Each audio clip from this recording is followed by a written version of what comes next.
Ashley, man, appreciate you, brother. It's been an honor getting to know you over the past couple years and building up a friendship more than anything else. I know you're a busy man, so I appreciate your time with this. I want to start by talking about how you got into the sports tech landscape because you work with some big brands like Nike, Adidas. What really caught your eye when you thought about the venture capital world and wanting to get into sports technology? Yeah, man. So Malcolm, first off, appreciate you, brother, for giving me the opportunity and the platform to be able to share my story. And so definitely a big fan of what you've been doing over the last, several years, man. You got an impressive background. And so, man, it's always good to be able to have these conversations because I'm a firm believer in iron sharp as iron. And so for me, man, I think, my path and how I, crossed over into that VC space was the last 20 years. I've been in the industry. I grew up in the industry. I was 21. I was a student at University of Houston, taking entrepreneurship, sports marketing classes. Didn't really know how I could kind of create my path into the industry. At that time, I wanted to be a sports agent, but I didn't really want to go down that dark hole once I learned more about it. Uh, Yeah. and so I chose the path of marketing and sports marketing. And so yeah, man, the first 10 years, I was a management consultant, had my own consultancy called Leverage Sports. And I had the opportunity to, basically work with talent, brands, properties, and it was all focused around brand strategy and marketing. And so, those first like 10 years of my career, I was really known for being a right hand person, doing all the brand marketing strategy for Ray Lewis. And so, Ray was a client of mine for over a decade plus. And so we're still good friends to this day. But yeah, man, Ray was one of my first clients. Had a great run with him, but that also led to me working with, Hines Ward and Santonio Holmes. I was 26 years old, basically doing marketing and brand strategy for three Super Bowl MVPs at Yeah, 26. that's crazy. And I was doing it at a very high level. And that was just some of the athletes, Danian Tomlinson and all these other athletes. Kennedy Jet Smith was a client of mine. So I was doing all this stuff for the first kind of 10 years of my career. And because of me doing it at a high level, got the recognition or got the attention of Kevin Sumlin. Kevin Sumlin, who was at U of H, he took the head coaching role over at Texas A&M. This was back in 2012. To be honest, Malcolm, I had no idea what I was doing for A&M football program in terms of their brand marketing and strategy and helping them to really tell their story to 4 and 5 star recruits. I had no idea that the campaign that I launched for A&M football would be the blueprint for college recruiting pre-NIL. Mm. And so this was back in 2012 when they had Johnny Football, Mhm. Ben Molina, Mike Evans. And so I pivoted, and this is a word that you'll hear me say throughout my journey. And a lot of the founders that listen to your blogs and your podcasts and all that stuff, they'll appreciate this. I pivoted from working with these pro athletes and sports agents to then working with head coaches and athletic directors and coaching staffs. And so, man, for me, we had a lot of success with Texas A&M football. They ended up having one of the top recruiting classes in the history of their football program. And that campaign was known as Aggie FB Life. Mhm. And this was, I mean, like I said, this was during the time when you had, the software, I mean, the social media platform called Vine back in the Yeah. day, Periscope. Yep. This is those days. I'm probably like dating myself, but that's how long I've been in the game. And so, for me, being able to build that brand for a college athletic program was completely different animal than doing that for one individual athlete. And so, because I was able to have that level of success, that then opened up doors for me to work with Gary Patterson, who was then the head football coach at TCU, PJ Fleck at University of Minnesota, Kelvin Sampson down the street where I'm based in H-Town, working with the men's basketball program for the last 5 years. And so I was really, focused on building those brands for the athletic programs to helping them to tell their story to recruits. And then, had that run for about 6 years. And then I got a call from Lori Burgess, who at the time was the COO of the Houston Outlaws, that they were acquired by Beasley Media Group, and they were moving their headquarters to Houston. And I always wanted to kind of dip my toes in the esports and kind of like lift the hood up and see what it's like to actually be a part of a professional organization, esports organization. And Hmm. so for me, I then took that role to basically lead their global brand marketing and strategy for the Houston Outlaws when they were playing in like the Overwatch League, Rocket League, and all these other different leagues. And so did that for a little bit, had a run there. But at that same time, Malcolm, I was also tapped in working with these different sports accelerators. So Stadia Ventures, that I'm Yeah. sure you've heard of, they were one of the first ones in the industry Yeah.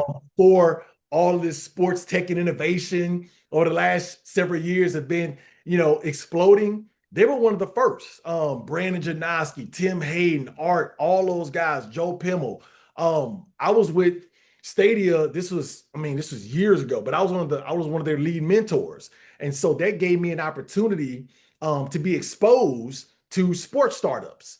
And this was during a time where I was trying to figure things out of what my next pivot was going to look like. Well, because I was working with these entrepreneurs, I actually enjoyed that more than working with anyone else. And so, like I said, for me, I enjoyed working with coaches. I was working with the Nikes, the Adidas, the Under Armours, as a consultant, because they were all a part of working with these college brands. And so, like I said, I had that opportunity to work with the guys, mentoring these startups. One of the startups that I was working with very intimately was Influencer, that was led Hmm. by Jim Cavell. Jim Cavell. Yeah. Yep, yep. And so I remember when he pitched to us at Stadia, and I was, put on that squad to help him accelerate Influencer. They went on to eventually become acquired by Teamworks. But make a long story short, I got that exposure to working with sports tech startups. Before then, all I knew about VC and investment, any of those type of topics, was Shark Tank. I had no idea how that game was played. And so they gave me an opportunity to really get that exposure. And then I was also doing stuff with like Techstars, Sports Accelerator, also, Comcast Sports Accelerator. And so, that was I was kind of, earning my stripes. Yeah. Lack of a better word, I was earning my stripes being in that startup ecosystem focused around sports tech. And then I got a call about 5 years ago to lead accelerator programs in Houston. But again, these programs will be on a national level, but they will be based in Houston. Well, one of the things that I really wanted to focus on with this accelerator programming, I wanted to focus on sports. And so I wanted to take all of those learnings from the other accelerators and really put my own stamp on an accelerator program. And so I took that role as a managing director. At the time, people thought I was crazy. They were like, dude, you went from working with all these high profile clients, Deontay Wilder, all these people. Now you're running accelerator programs. But what they didn't see though, Malcolm, was that was my entry point and into VC. And Hmm. by being able to build deep relationships with these founders to understand at a very high level what their pain points were. And so what that did was that really those experiences working with those founders over the last 5, 6 years, that then it informed my strategy for launching the Collectiv. And so, man, had a lot of companies come through this accelerator, Malcolm. We had over half of the companies went on to become venture backed. We had two cohorts. Some of them went on to become featured on Shark Tank. And so I was fortunate to be able to be in a position in the industry where I was leading the top sports tech accelerator for underrepresented founders.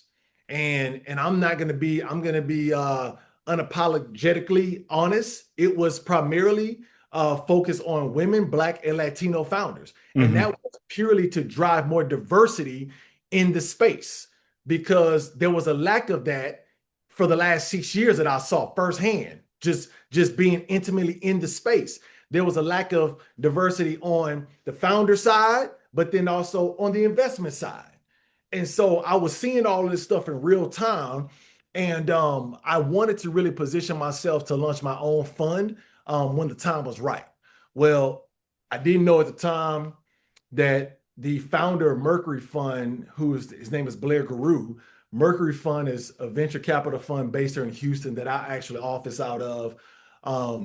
And they have, just over $1 billion assets under management. Venture capital fund, largest one between the coasts. Been around since for 20 years. They were seeing all the things that I was doing in the space in sports, and then they also learned about my deep domain expertise in sports. And they decided to get behind me to help me stand up my fund called the Collectiv. And so, for me, that was an opportunity to really take all of those learnings and transition from being, a management consultant to then, being a mentor for startups, an advisor, an angel investor, to then running my own accelerator programs, to then the transition was becoming an investor. Hmm. And so, my pathway was very untraditional. But it was they all played a role into what I do now with the Collectiv. Yeah. And when you think about having your own fund, even before you even started this process, like what when you're in the trenches and actually trying to build your own fund and stand it up, like what's the most eye-opening thing that you've experienced or misconception that you had about starting your own fund? Yeah, so I'll tell you this, it is you got to be built for it, tough for this. Hmm. And so, and what I mean by that is, you know, by far it's the hardest, most challenging thing I've done in my career. You don't realize until you actually step into those shoes as a general partner. It's one thing to go work at a fund when the fund is already raised, right? Yeah. It's one thing to go work at a fund when the capital's already been raised. It's another thing to actually be the one that's fundraising and Hmm. raising the capital. And so it's no different than a founder of a startup.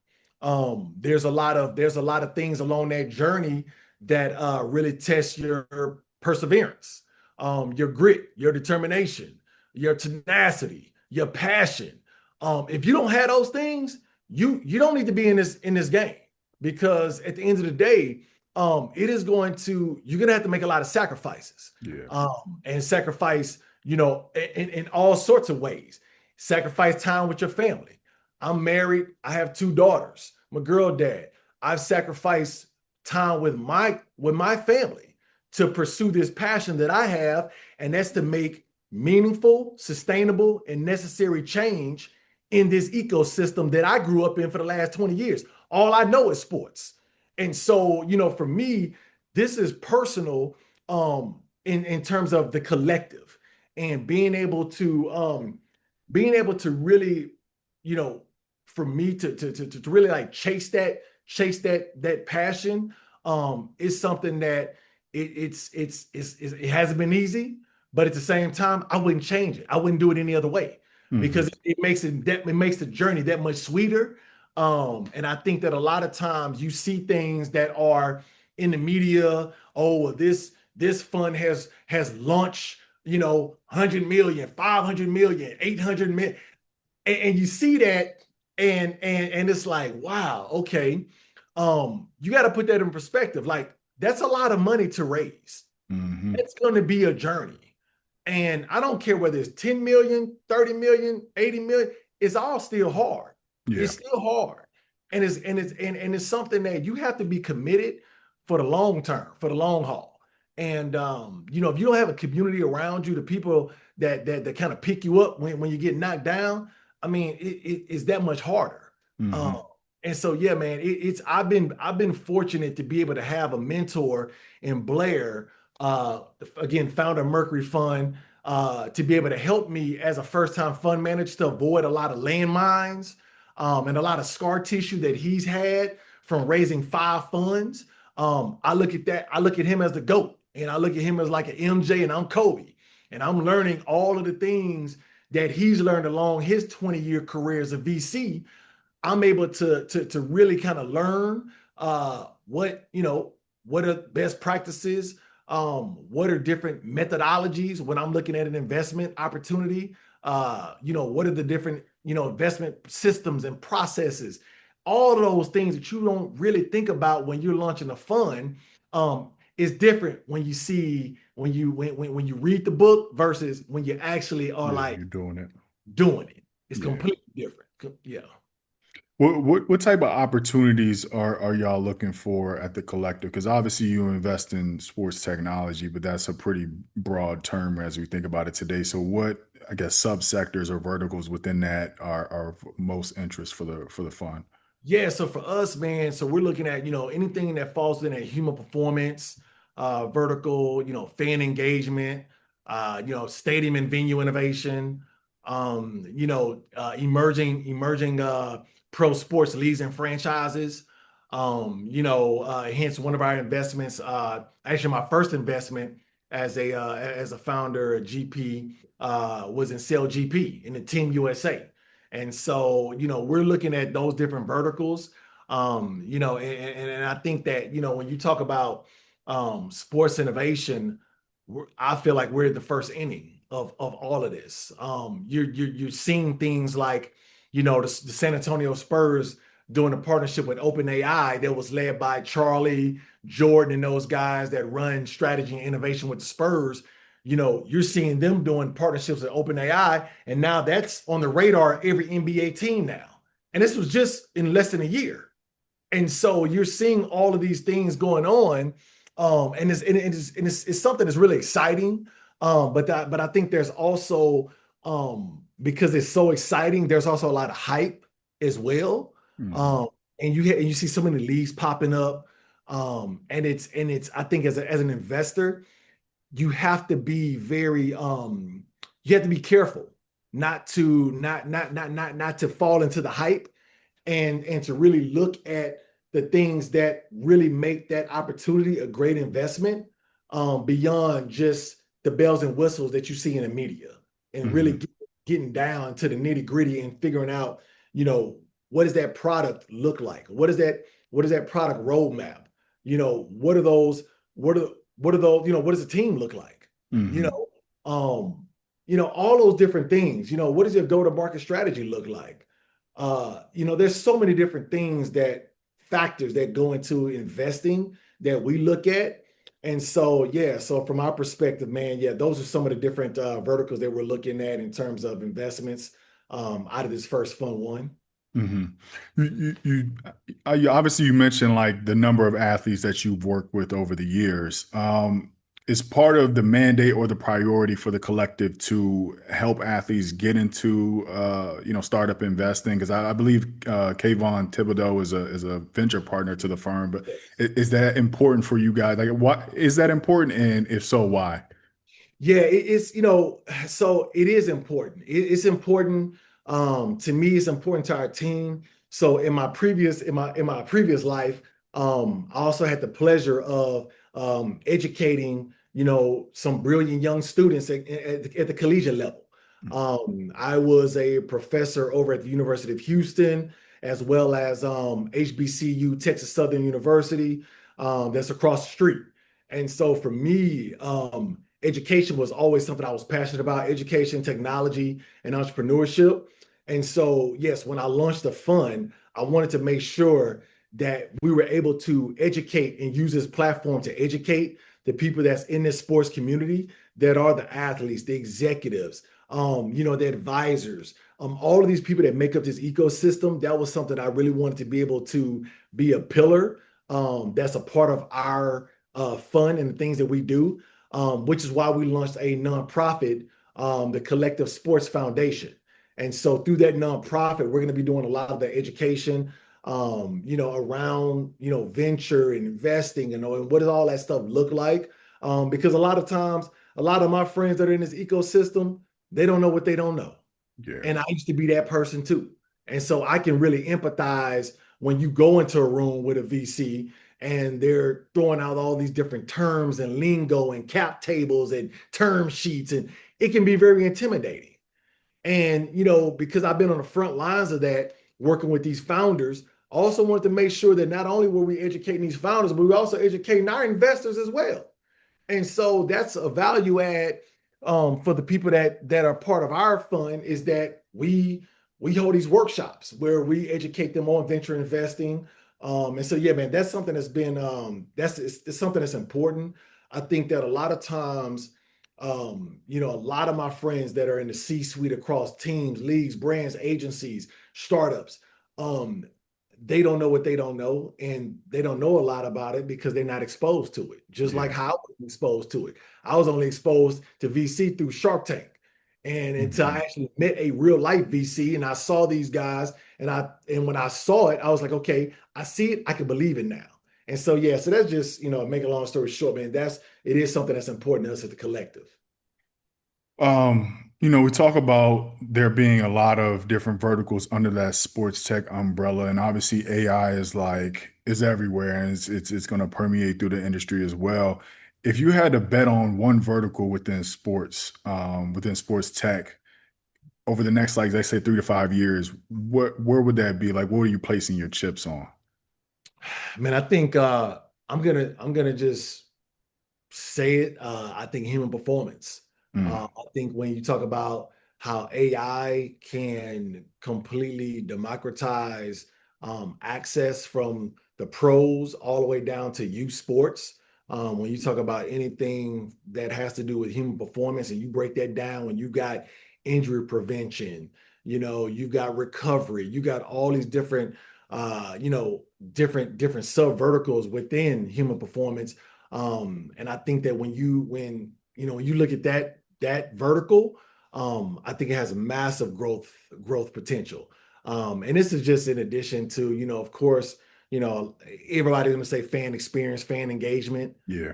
But I think that the human performance side, just when I've seen the startups that we've talked to, how they're providing this type of technology, not just for the pro athletes, but now if you have a kid that plays baseball, softball, volleyball, you have the same access to that type of technology as well to become a better athlete. And so, yeah, so I think that vertical is something that we see definitely as an opportunity for us to kind of lean in a little bit more over the next several years. And so, yeah, man, that's just my 2 cents on that. And I'll say this is that, one thing I didn't touch on earlier is that with the collective, you know, hence why we're called the collective is because our LPs, in addition to the Kayvon Thibodeaux and the athletes that we have that are current and retired, we also are the industry's first venture fund that's community driven, Mm, community powered. And what I mean by that is that we've got, you know, executives from, the C-suite all the way down. And these are folks that are across the stack, teams, leagues, brands, agency startups. We've got executives from all of those different orgs. We got coaches, we've got general managers, we've got some of the top sports attorneys, some of the top sports publicists, some of the top go-to-market strategists. All of these different folks really make up the collective. And so that really gives us a differentiated value add when we invest alongside, other VCs in this space, that their LPs are, endowments, pension funds, family offices, high net worth athletes. Ours is complementary, where we have the other folks that are part of the ecosystem. That, frankly, Malcolm, me being in the industry for 20 years, I've seen a lot. I've seen a whole lot, and I'll be the first to say, man, that those folks that we serve, they've been historically overlooked, and they've been historically excluded from these mm, wealth creation opportunities. And so for me, I'm all about people that know me, that knows Ashley. I'm all about living my life with purpose and making impact, and being able to use my platform in sports to be able to do that work. For me, it's a blessing, and I don't take that lightly. I don't take it for granted. And I think that's why I get up every day And regardless of the obstacles that come my way as a first-time fund manager, at the end of the day, it's the people that I serve that I want to be able to give a seat at the table that have been historically excluded and overlooked. And because I used to be that person. I was that person that had that chip on my shoulder. And so yeah, so for me, man, this is something that we definitely want to make sure that we're the fund for the sports community. For sure, for sure. And last couple questions before we wrap. For a founder who's looking to get in front of you and pitch to you, what's one piece of advice you would tell them on how to do that appropriately and effectively? Yeah, absolutely. Check your ego at the door. Hmm. Um, to always to have a mindset of being a perpetual learner, but then also, I think also one of the things that I look for in a founder is, do you have that if factor? And what I mean by that if factor, are you able to recruit some of the best talent to come and, work with you that believe in your vision? Those are all signals to me as an investor. Do you have that it factor? It's no different than when I played ball. I didn't play pro, but you knew when you stepped on that court, you knew who was that dog on the court. Hmm. You knew who was the dog on the court. Yeah. And so for me, I'm looking to see, is that he or she, does he or she have that dog in them? You know, Hmm. because that journey as a founder is not for the weak. And so, I want to know, what is your personal story? What is your background? What adversity have you been through? I told one founder, Malcolm, the founder was telling me, oh, well, they were tired of eating ramen noodles for the last 2 months. And I told the founder, I said, well, look at this. Look at it this way. I've been eating ramen noodles for 10 years. Hmm. And so how bad do you want it? How bad do you want it? How much are you willing to sacrifice? And so, I look at those things, and I really like to get to know the founder on a personal level. Because again, at an early stage founder, you might pivot. The likelihood of you pivoting, it happens all the time. Yeah. And so you're betting on the jockey. And so for me, I like to kind of give that advice to founders, like, hey, check your ego at the door. And at the end of the day, realize that you might not be the CEO of that company as that company grows. Yeah. And yeah, you might be that CEO right now at the seed stage, Series A, but by the time you get to Series C or Series D, you might not be that person. And Hmm. are you okay with that?